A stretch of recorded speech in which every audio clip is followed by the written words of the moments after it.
So think back to the last time you were angry.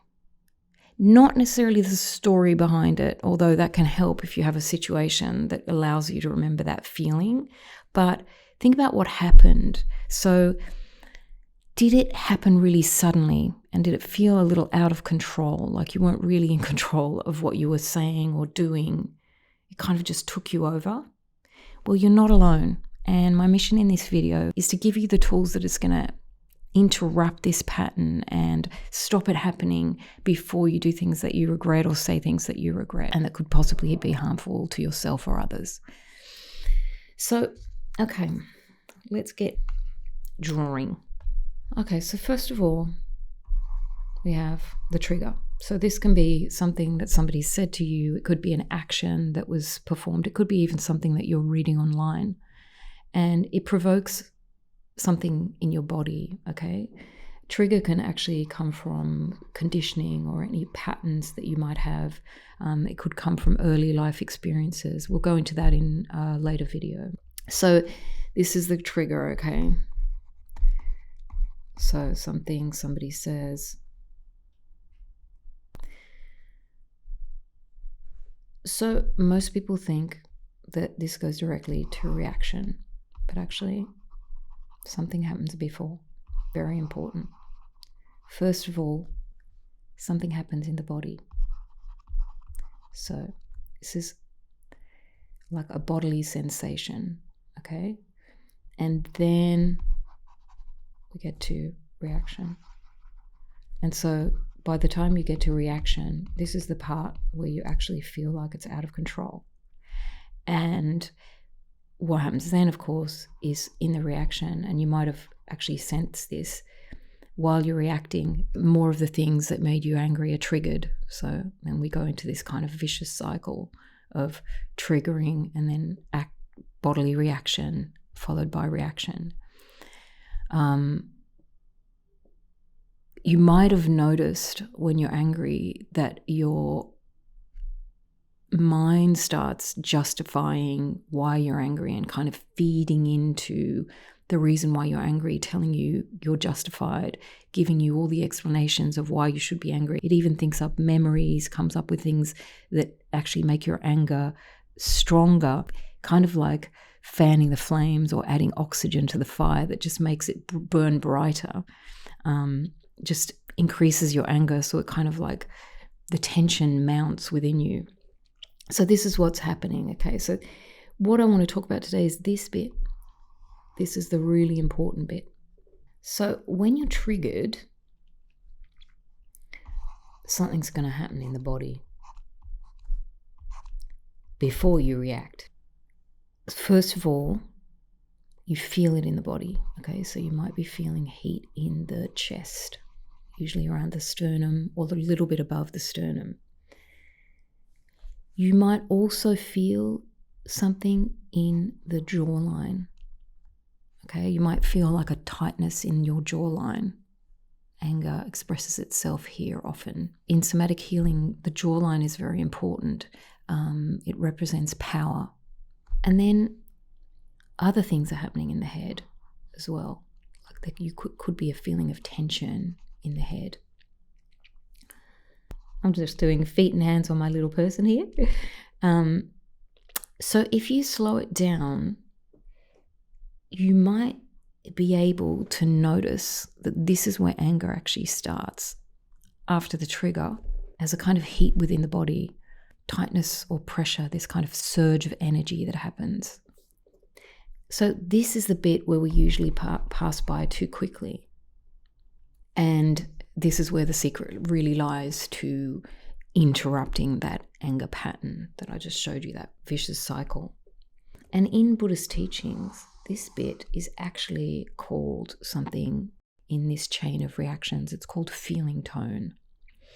And it describes how the body feels, so pleasant, unpleasant, or neutral. So as this feeling tone happens, that's going to then lead on to the next link in the chain and kind of determine what happens next, especially within the mind. So from here, the system moves very fast. The body registers something's not okay. And almost immediately, as we described, the mind follows with blame, justification, explanations, thoughts, everything that's just feeding into this anger. So it feels like one thing, but it's actually a sequence of things happening. And this is the part, this is the important part. This is what is going to allow us to interrupt the sequence. So let's go back to the trigger and reaction, right? So let's put the trigger here and the reaction here.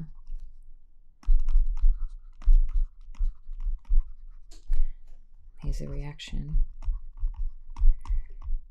So here, so this is my gap. I'm going to call it gap for the moment. Most of the time we don't notice it, but if attention comes to the body early enough, then this space becomes available. And this always reminds me of one of my favorite quotes from Viktor Frankl, who wrote a book called Man's Search for Meaning. He said, I'm going to read here to not get it wrong, between stimulus and response, there is a space. In that space is our power to choose our response. In our response lies our growth and our freedom. So that's exactly what this is about. This gap right here is your freedom. This is your freedom to choose who you're going to be in this moment. So the way you tap into it is through the body, okay? And through the body you can change what happens next. So, okay, let's move on to our next drawing. Okay, let's represent our anger, okay? This big storm cloud, if you can imagine. There's a big storm cloud. I'm creating lightning and thunder. Okay, that's what's happening. Through anger, we're feeling. So bodily, I'm trying to write this straight. Bodily sensations. Okay. And thoughts. Ran out of space there. And impulses. So what's actually happening? Sensations are arising, leads to thoughts, leads to impulses, and on we go, all very quickly. Then the question becomes, right, where's my locus of control? Like, is this all happening without me? Because it feels like it is. This is me. Okay, and here's this cloud of anger. It feels like it's within me, but am I actually controlling what's going on? Okay, so let's just right now do a micro practice of this, okay? And this is an example of what you could do during a somatic therapy session. So first of all, you bring to mind a situation that evokes the feeling of anger. So not something that's too serious or too traumatic, because we're starting to work with smaller issues that's going to allow us to build. And if you do get too triggered, it's not going to be easy to work with. So the best thing is to find something small, like some small frustration that you've had, maybe recently in an argument, or where somebody could be an argument where somebody absolutely wanted to be right and it really frustrated you. So your anger built up because, you were arguing your point and they just weren't listening, for example. So when you think about this situation or you bring it to mind, just try and really tap into now what's happening in your body. Don't try and stop it. Just really notice, where is this happening in my body? Could be the chest or the jaw or your face or your stomach. And now what I want you to do is just stay with that feeling for a few seconds. Not too long, just for a few seconds. Feel where it is in your body right now. So guess what? You are here. When you tap into your bodily sensations, you're in the gap. And this is where You get to decide. And when you tap into this gap, that whole cycle gets interrupted. And guess who takes the reins? You do. This is not going to happen straight away, okay? It takes a while.